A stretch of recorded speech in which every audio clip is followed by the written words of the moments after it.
నల్లమాడ మండలంలో నల్లమాడ మేజర్ పంచాయతీ గ్రామంలో ఈరోజు అంబేద్కర్ 135వ జయంతి ఉత్సవాలను జరుపుకుంటున్నటువంటి ఈరోజు ఈ కార్యక్రమానికి ప్రజాప్రతినిధులకు మరియు పాత్రికేయ మిత్రులకు పెద్దలకు అందరికీ హృదయపూర్వక నమస్కారము. ఈరోజు అంబేద్కర్ గారి 135వ జన్మదిన వేడుకలు అనేటివి మన భారతదేశంలో అన్ని రాష్ట్రాల్లో కూడా జరుపుకోవడం జరుగుతున్నది.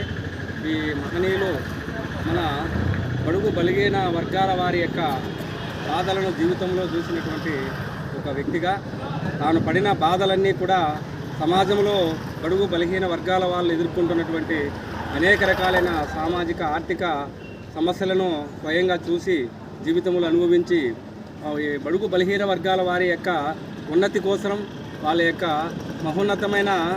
జీవితాల కోసం పాటుపడినటువంటి అంబేద్కర్ గారు ఆయన చదువు రీత్యా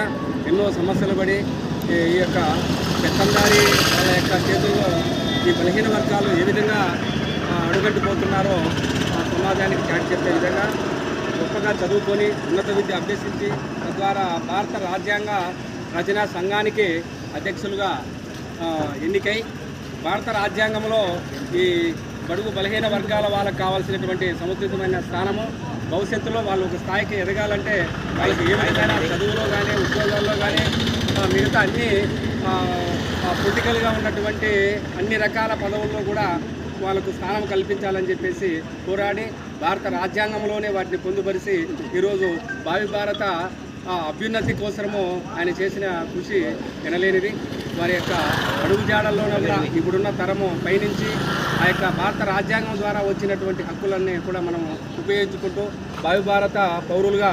అందరూ ఆయన యొక్క ఆశయాలను కొనసాగిద్దామని చెప్పేసి ఆశిస్తూ ఈ అవకాశం ఇచ్చిన పెద్దలందరికీ నా ఉదయపూర్వక డాక్టర్ అంబేద్కర్ గారి జన్మదిన వేడుకలకు ఇచ్చేసినటువంటి మన నాయకులకు, ముఖ్యంగా అధికారి ఎంపీడీఓ గారికి,